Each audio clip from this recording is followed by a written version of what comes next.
우리 옆으로 앞뒤로 우리 인사합시다. 참 잘 오셨습니다. 한 번 더 합시다. 하나님이 당신의 영혼을 치료하실 겁니다. 믿으시기 바랍니다. 찬양이 너무 아름답지 않습니까? 이게 참 불신자는 이해할 수 없지만 찬양을 들으면서 가사를 묵상하면서 우리 마음이 이렇게 치료되는 느낌이 싹 들잖아요. 하나님만이 저와 여러분의 영혼을 치료할 수 있는 유일한 분인 줄 믿으시기 바랍니다. 저는 옛날에 완전히 병든 자였어요. 육신도 병들었을 뿐만 아니고 마음도 병들었어요. 그리고 더 중요한 거 생각이 저주받았어요.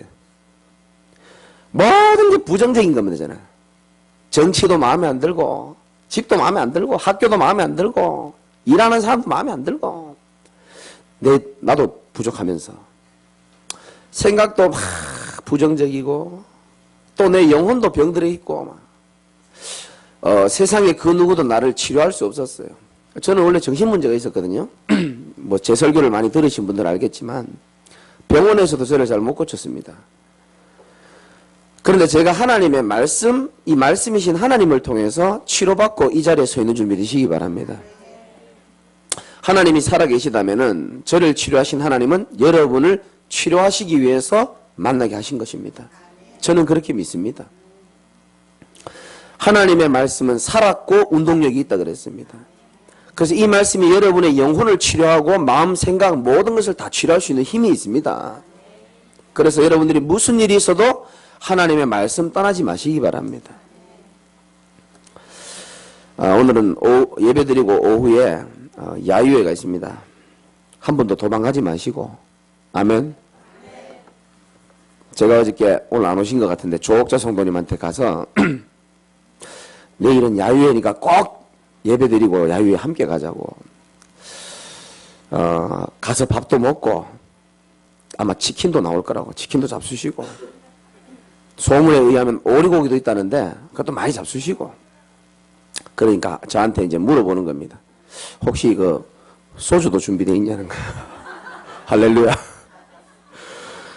근데 소주는 안 된다. 소주는 좀 그렇다 내가. 소주는 집에서 잡수시고 그러니까 뭐라 하는지 압니까? 몰래 물병에다 담아와야지 이러시다. 지금 그거 잡수고 계시는지 지금 안 보이는데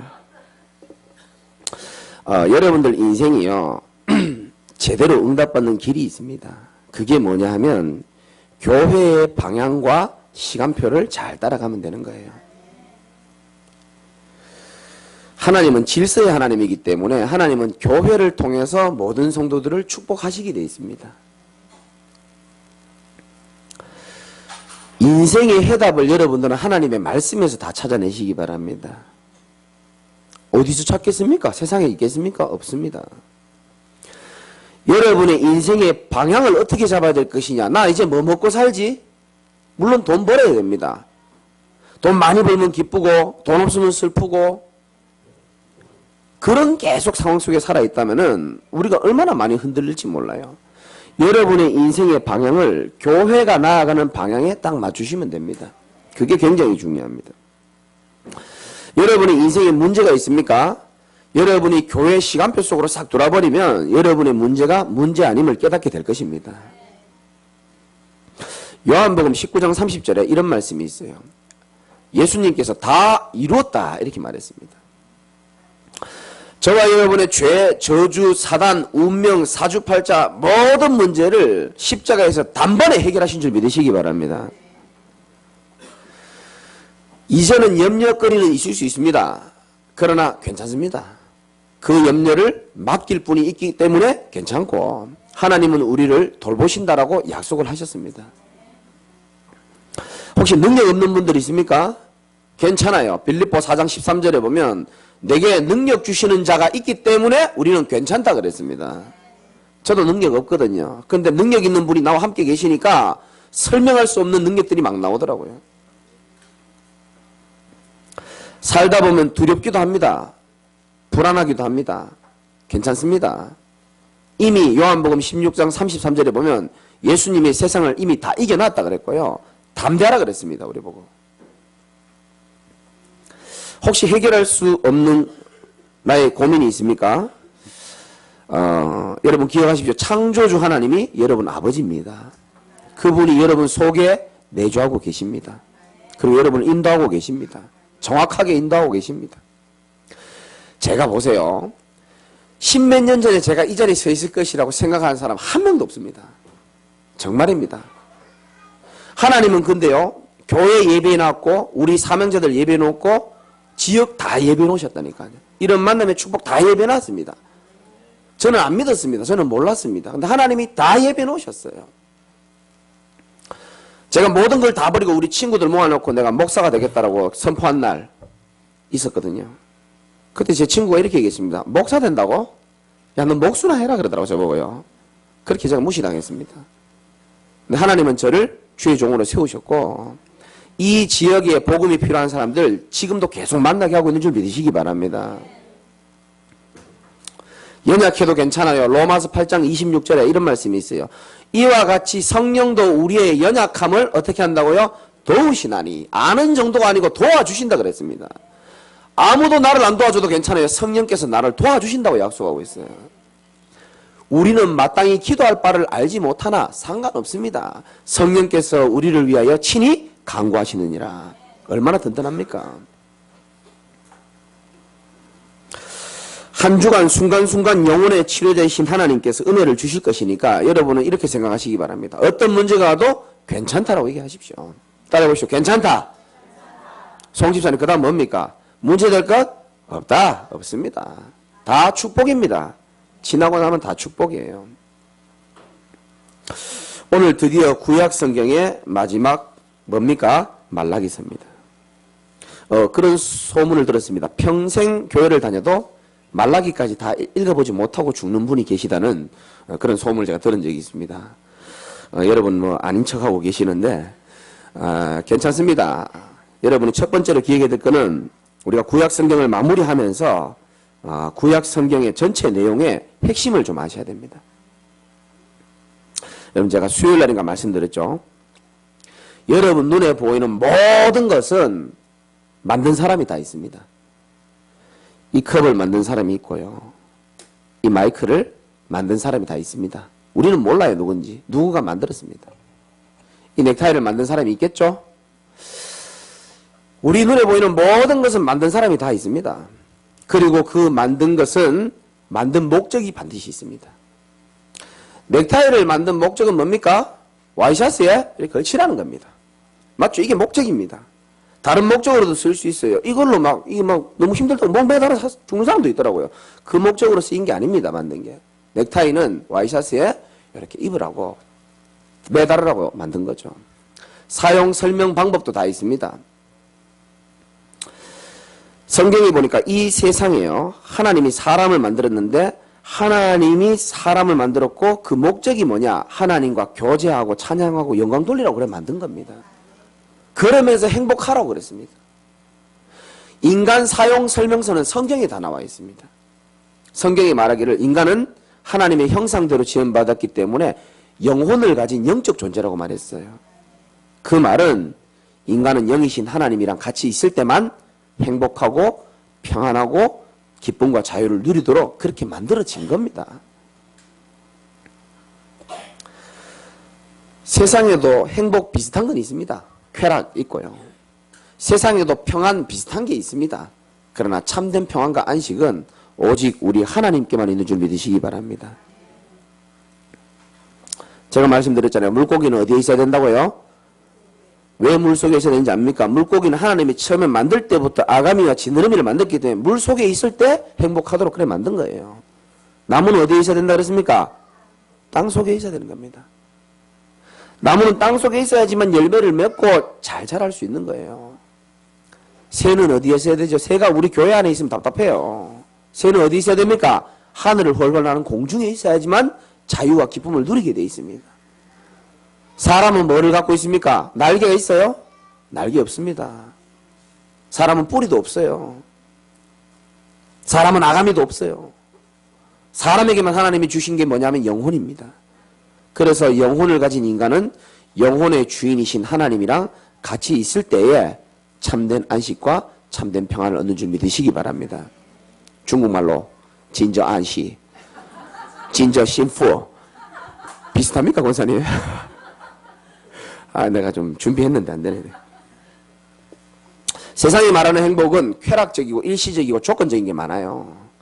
그러나 하나님이 말하는 행복은 그게 아니에요. 우리 영혼이 행복해야지만 진짜 행복이 있는 줄 믿으시기 바랍니다. 사람들요, 많이 돌아다니면서요, 좋은 차 타고 화장하고 좋은 옷 입고 막 다니지만 그 사람들의 영혼에요, 참된 평안은 없는 걸로 저는 보이더라고요. 진짜입니다. 그 평안이 없다는 증거로 세상의 모든 것에 빠져 있고 안 그런 척하고 있는 거죠. 제가 말했잖아요. 술을 밤새 마시면 또 어디 가서 춤을 막 추고 나면요, 잠시 내 스트레스는 풀릴지 모릅니다. 잠시 기분이 후련할지는 몰라요. 그러나 내 영혼에 평안함은 없습니다. 우리 영혼을 가진 인간이 하나님이랑 함께할 때 참된 안식과 평안인데 인류의 가장 큰 비극이 뭐냐? 인간이 하나님을 모르겠다는 겁니다. 떠나버린 겁니다. 그게 가장 큰 비극이에요. 인류 역사상 제일 큰 비극이 뭐라고요? 인간이 하나님을 떠나버린 겁니다. 죄송합니다. 어린아이가 엄마 품 떠나면요, 그 자체가 비극입니다. 그 이상의 비극이 없어요. 인류의 가장 큰 비극은 인간이 인간의 주인을 모르고 떠나버리고 죄 가운데 빠져가지고 사단의 노예가 된 겁니다. 그게 비극이에요. 자동차가 고장나면 어디로 가야 됩니까? 누가 제일 잘 고치죠? 차를 만든 사람이 제일 잘 고칩니다. 사람이 고장이 났어요. 사람이 마음에 고장이 났습니다. 생각에 고장이 나고 감정에 고장이 나고 완전히 무너졌습니다. 어디로 가야 되겠습니까? 세상 사람들은 답을 모르기 때문에 자꾸 마음 생각만 고치려고 가는 거예요.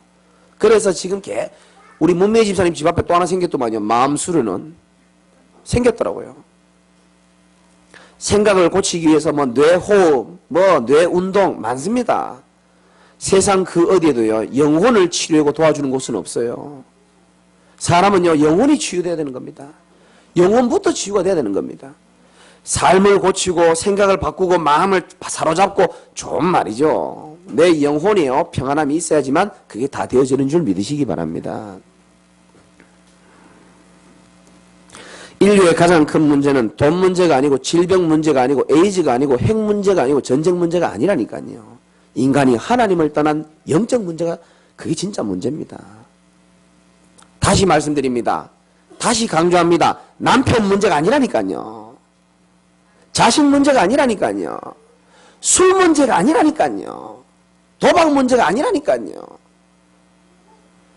그거 이전에 그 사람이 그럴 수밖에 없는 이 배경이 있단 말입니다. 제가 말하는 건 성장 배경을 말하는 게 아닙니다. 그 밑에 하나님을 떠나 있는 그 공허함 속에서 어떤 사람은 술에 빠지고 어떤 사람은 도박에 빠지는 거, 어떤 사람은 음란에 빠지는 거고 어떤 사람은 마약에 빠지는 것이고 종류와 모양만 다를 뿐입니다. 똑같이 영적 문제를 우리는 볼 수 있어야 되는 겁니다. 영적 문제를 보여져야 영적 문제 해답이신 그리스도가 필요한 줄 알고 그걸로 답을 주게 돼 있는 겁니다. 내가 무슨 병에 걸린지를 몰라요. 내가 지금 심각한 병에 걸렸는데 내가 무슨 병에 걸린지를 모르고 있다면 의사를 찾아갈 필요도 없고 병원에 갈 필요도 없잖아요. 이 세상 사람들이 지금 심각한 병에 걸려 있는데 그걸 모르고 있습니다. 왜? 말해주는 사람이 없으니까. 왜? 배운 적이 없었으니까. 그러니까 이유도 모르고 자기 인생에 계속 수고하고 무거운 짐을 지고 살면서 어려움을 계속 당하는 겁니다. 성경만 말하고 있어요. 왜 이렇게 인간이 불행한지. 하나님을 떠나서 죄 가운데 빠져가지고 사단에게 붙잡혀 있는 겁니다. 여러분, 사람이 왜 공허한지 아세요? 사람이 왜 허무한지 압니까? 사람이 왜 방황하는지 압니까? 하나님을 떠나서 온 결과입니다. 하나님을 떠나서 오는 문제 중에 제일 큰 문제가 공허함입니다. 뭔가 모르게 이 빈 큰 가슴에 이 공허한 거예요. 이게 하나님 떠나서 온 줄 알면 하나님 만날 텐데 모르니까 눈에 보이는 것으로 자기를 채워나가는 겁니다. 이 공허함을. 어떤 사람은 막 우리 집사람 친구 뭐 유튜브로 볼 일 없다고 생각하고요. 시집 가가지고요. 자녀도 안 놓고 매일 돈만 모이면 해외여행 다니는 겁니다. 뭐 미국 뭐 하와이를 뭐 여러 번 갔다 오고요. 인생은 그런 거라는 거예요. 새끼도 놀 필요 없고 묵고 즐기고 놀자는 겁니다. 그 여행 갔다 오고 나면 이게 뭔가 채워지는 거예요. 채워지는 것처럼 보이는 거죠. 눈에 보이는 걸 어떤 사람은요, 돈을 악착같이 모아서 채웁니다. 왜? 어렵게 자랐으니까. 어떤 사람은요, 너무 실패하고 자랐기 때문에 반드시 성공해야 돼요. 악바리가 찹니다. 누구에게 말은 안 하지만 악착같이 합니다. 나쁜 거 아닙니다. 근데 인간이요, 근본적으로 하나님 떠나서 오는 공허함 속에서 그걸 뭔가 채워 넣으려고 하는 겁니다. 어떤 사람은 사람으로 막 채워 넣습니다. 제가 말씀드렸죠. 돈이 없어가지고 받은 상처는요, 나중에 돈 많이 생기면요, 그 상처 지워집니다. 어느 정도. 사람이 애를 먹여가지고요, 받은 상처는요, 또 다른 사람을 통해서 채워지는 것처럼 보일 때가 많아요. 목사도 그런데 뭐. 진주가 막 애를 먹이잖아요. 막 애를 먹으면요, 혜정이가 아무것도 안 하고 있는데 혜정이가 이뻐 보여요. 괜히 막 혜정이 밥 사주고 싶고요. 사준 적 별로 없지만은. 사람도 그렇고 목사도 그렇다니까요. 사람에게 받은 상처, 이상하게 사람을 통해서 풀어야 되고요. 돈 없는 상처는요, 돈으로 채워지는 것처럼 보입니다. 그런데 하나님 떠나 있는 이 상처와 이 공허함은요, 세상에 그 어떤 거로도 안 채워진다니까요. 그러니까 그렇게 잘 나가던 연예인들 다 인기 있고 돈도 많은데 마음이 늘 공허하다는 거예요. 그래서 마약을 다 하는 겁니다. 안 들켜서 그렇지.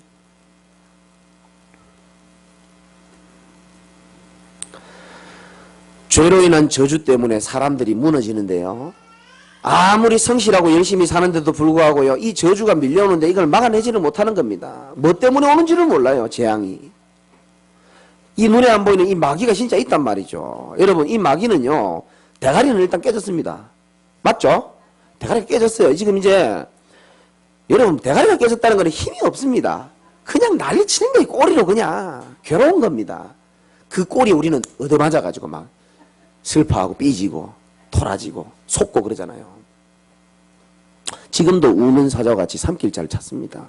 여러분 말씀 못 듣게 하고요. 집중 못하게 하고요. 딴 생각 나게 하고요. 그 마귀의 머리를 박살내신 분이 이 땅에 오셨는데 그분이 바로 인간의 몸을 입고 온 하나님이신 예수 그리스도입니다. 그분이라야 하나님 떠난 문제 해결되는 거예요. 하나님 떠나가지고 이 공허함, 허무함, 여러분 성공하거나 뭘 목표를 딱 달성해 보십시오. 악착같이 달성하고 난 다음에 오는 그 허무함이 있거든요. 달성을 많이 못 해보셨나? 있다니까요. 그 허무함 채워지지 않아요. 하나님 떠나 있는 그 외로움요, 채워지지가 않는다니까요. 그 어떤 걸로도 안 채워집니다. 하나님 만나버리면 되는데 하나님 만나는 길을 모르니까 방황하는 겁니다. 이렇게 살면 되는 줄 알고, 이게 진리인 줄 알고 따라가고요. 이쁘면 되는 줄 알고, 좋은 데 시집 가면 되는 줄 알고, 좀 큰 집에 살면 괜찮은 줄 알고. 제가 늘 거짓된 인생을 살았거든요. 근데 성경에 보니까 요한복음 8장 44절에 너희는 너희 아비 마귀에게 써놨으니 너희 아비의 욕심을 너희도 행하고자 하느니라. 그는 처음부터 살인한 자요, 진리가 그 속에 없다 그랬습니다. 거짓의 아비라 그랬습니다. 거짓의 아버지 밑에 내가 아버지 품에 딱 있다 보니까 나도 모르게 거짓말만 하고 사는 거 있죠. 그리고 내 인생이 거짓된 인생이라. 남들 앞에서는요, 막 잘 나가는 척하고요. 우리 삼촌이 누구라고 막 거짓말하고 댕기고요. 어릴 때. 늘 포장하고 댕기고요. 늘 내가 좀 잘난 척하고 댕기고요. 뭔가 많이 가진 척하고요. 없어도 있는 척하고요. 내가 어느 날 딱 하나님 앞에서 또 내 자신 앞에서요, 딱 무릎 꿇는 날이 왔어요. 야, 이 진짜 이 거짓된 인생 그만 살아야 되겠다. 남을 속일 수는 있을지 모르겠지만 나 자신 앞에 좀 솔직해져야 되겠다 싶더라고요. 솔직하게 내 자신을 돌아보니까요, 별로 행복하지가 않는 거예요. 평안하지가 않는 겁니다. 사람들 앞에서는 막 사람 웃기고 막 술 먹고 막 밤새 즐거운데 집에 돌아가고 나면 뭔가 허전해요. 어느 날 제가 알았다니까요. 아, 이 문제가 하나님 떠나서 온 문제고 죄 문제고 사단의 문제구나. 그래서 내게는 그리스도가 필요하구나. 이 문제를 해답을 모르니까 사람들이요, 나름대로 착하게 산다니까요. 나름대로 종교를 가지고 살아보고 나름대로 뭔가 연구해보기도 하고 다 좋은 것이지만 구원을 얻을 것은 못 된다는 겁니다. 그래서 사도행전 4장 12절에 다른 이로서는 구원을 얻을 수 없나니 천하 사람 가운데 구원을 얻을 만한 다른 이름을 우리에게 주신 일이 없음이더라. 여러분, 구원이 뭐죠? 건져내다는 뜻이 있습니다. 저와 여러분들을 운명에서, 사주팔자, 사단에서, 저주에서, 지옥 권세에서 하나님이 건져내신 줄 믿으시기 바랍니다. 그거 하나만으로도 우리는 일평생 감사해야 되는 겁니다.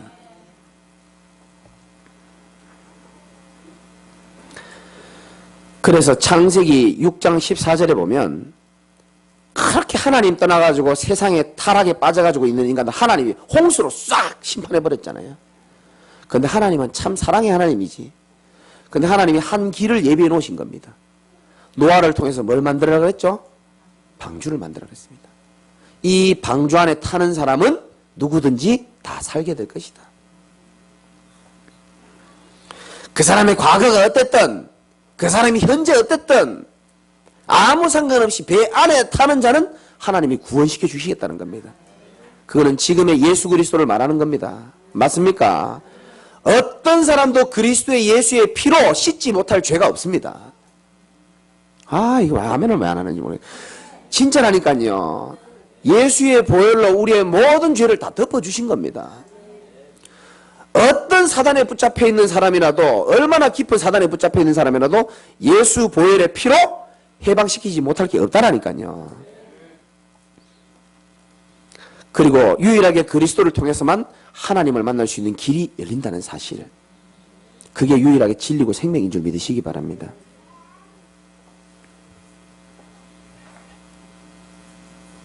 저는 그런 생각이 들더라고요.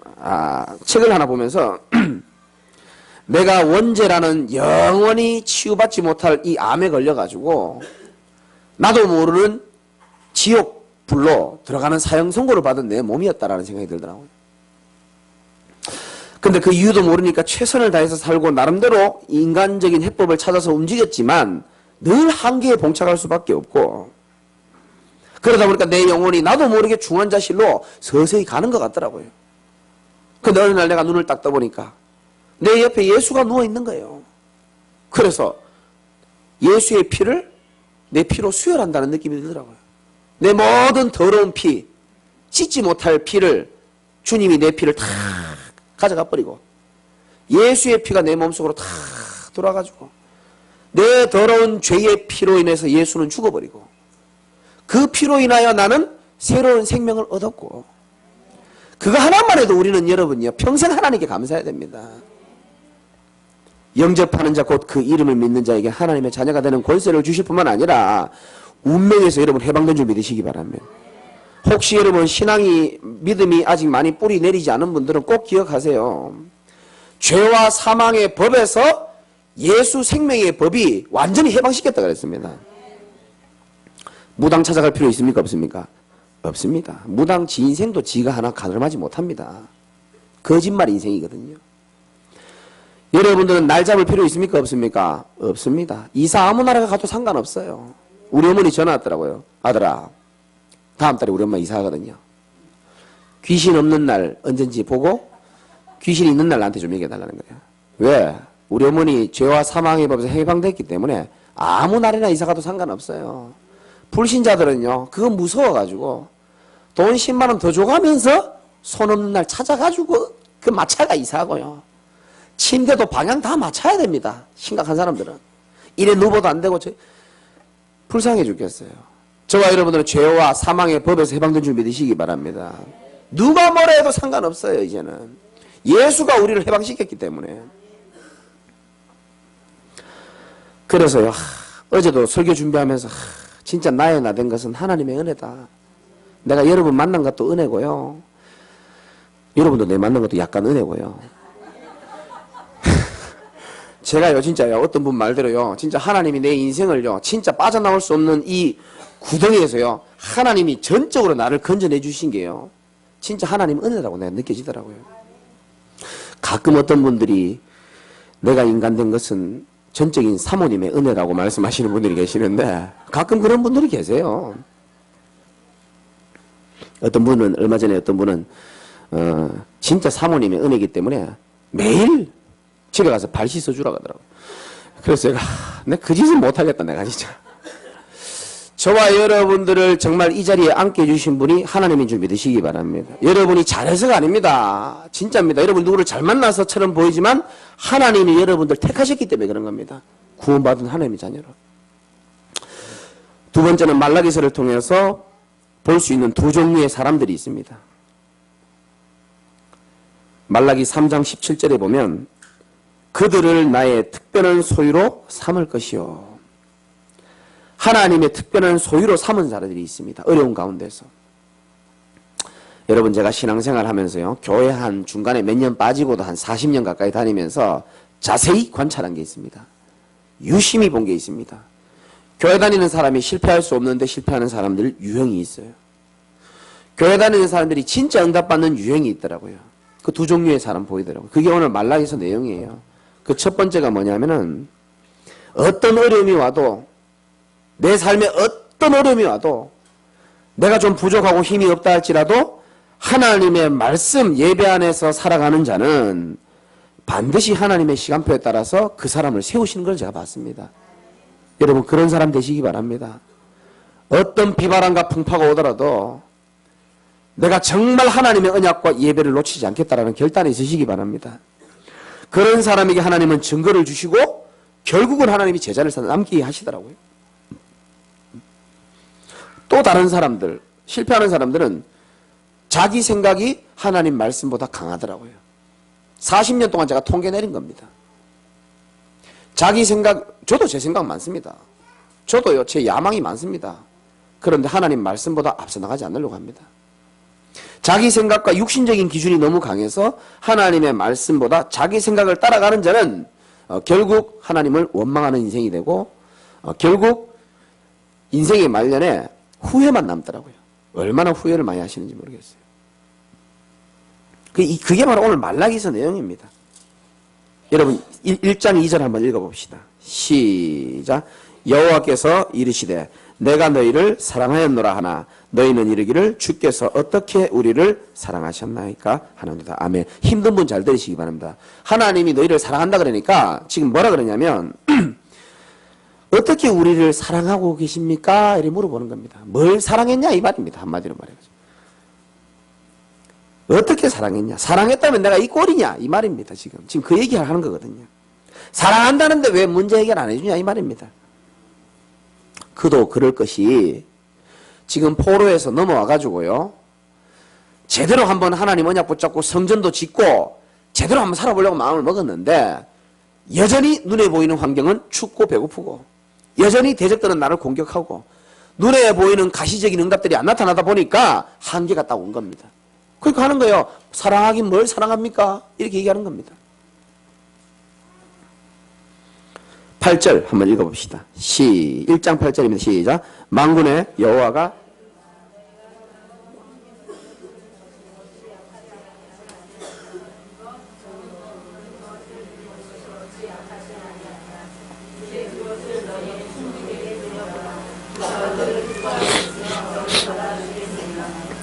우리 여기 사명자분들이 잘 들어야 되는 성경 구절입니다.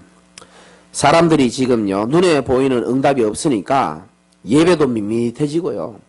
언약도 없는 예배 드리고요. 형식적인 예배, 기쁨 없는 예배, 지금 그거 드리는 거에 대해서 하나님이 뭐라 하시는 겁니다. 시간 남고 별일 없으면 아무것도 할 거 없으면 교회에 오고 하루 종일 핸드폰 만지고 이것저것 다 하고 사람 만날 거 다 하다가 어쩔 수 없이 한번 생각나면 기도 한번 해주고 그런 우리의 인생을 지금 말라기서에서 하나님이 책망하시는 겁니다. 밖에 나가서 먹을 거 다 먹고 할 거 다 하고 혹시 주머니 돈 좀 남아있으면 조금 하나님께 드리고 그런 거 하나님이 지금 굉장히 책망하시는 겁니다. 너희의 예배가 지금 다 죽었다는 거예요. 그러니까 보십시오. 그것을 너희 총독에게 드려봐라. 그러니까 너희 지금 하는 행실을 임금이나 왕에게 한번 해봐라. 왕이 그거 받겠냐. 사람도 안 받겠다. 이런 얘기를 하는 겁니다. 저도 이 말씀을 보면서 하나님 앞에 회개했습니다. 늘 똑같이 형식처럼 드리는 이 헌금, 형식처럼 드리는 예배, 할 거 다 하고 하다가 힘들면 하나님께 겨우 드리는 기도, 하나님이 구약 마지막에 굉장히 책망하시는 겁니다. 그러다 보니까 어떻게 되느냐? 말라기 3장 8절에도 하나님의 것을 도둑질한다라고 나오고요. 이제 11조에 대한 얘기도 나오고요. 제가 뭐 12조 얘기 뭐 여러분에게 생전에 안 하기 때문에 하기 싫은데 적혀 있네요. 적혀 있습니다. 그 하나님이 그러시라고, 야, 너 사람의 마음에 비유 맞추기에 설교하지 마라 그러더라고요. 성경 말씀이 있는 그대로 하나님의 것을 도둑질하는 이럴 수밖에 없는 영적 상태가 돼버린 거죠. 왜 그런지 압니까? 모든 것이 하나님께 내게로 왔다고 생각하고 모든 것이 내 것이라고 생각하면 다 드려야 되지만 10분의 1을 하나님께 드리는 겁니다. 근데 그걸 인정할 수가 없는 영적 상태이기 때문에 하나님이 뭐라 하는 겁니다. 그러면서 10절, 제가 생전에 안 하니까 성경에 있으니까 10절 한번 읽어봅시다. 시작. 만군의 여호와가 이르노라. 너희의 온전한 11조를 창고에 들여 나의 집에 양식이 있게 하고 그것으로 나를 시험하여 내가 하늘 문을 열고 너희에게 복을 쌓을 곳이 없도록 붙지 아니하나 보라. 아멘. 하나님이 이거는요, 작정하시고 약속하시는 겁니다. 내가 너희를 축복하는지 안 하는지 보라는 겁니다. 저도 옛날에 이런 11조 같은 거 안 했습니다. 집사람 만나서도 안 했습니다. 근데 제가 한 3천만 원 정도 날리고 난 다음에 하나님 앞에 무릎 꿇고 마누라 말 하나님의 음성으로 듣고 11절에 보니까 만군의 여호와가 이르노라 내가 너희를 위하여 메뚜기를 금하여, 이 메뚜기가 다 집에 있는 그 다 갉아먹어버린다니까요. 근데 하나님이 이 11조의 축복을 누리는 자에게 황충 메뚜기를 내가 금하게 만들어버리겠다는 겁니다. 여러분, 이 반복되어 오는 이 경제의 저주, 여러분 예수 이름으로 끊으시기 바랍니다. 계속 옵니다. 없어서 못하고, 못해서 원망스럽고, 그러다가 영적 상태에 또 못하고, 황충 때문에 또 다 나가버리고, 다 새나가버리고.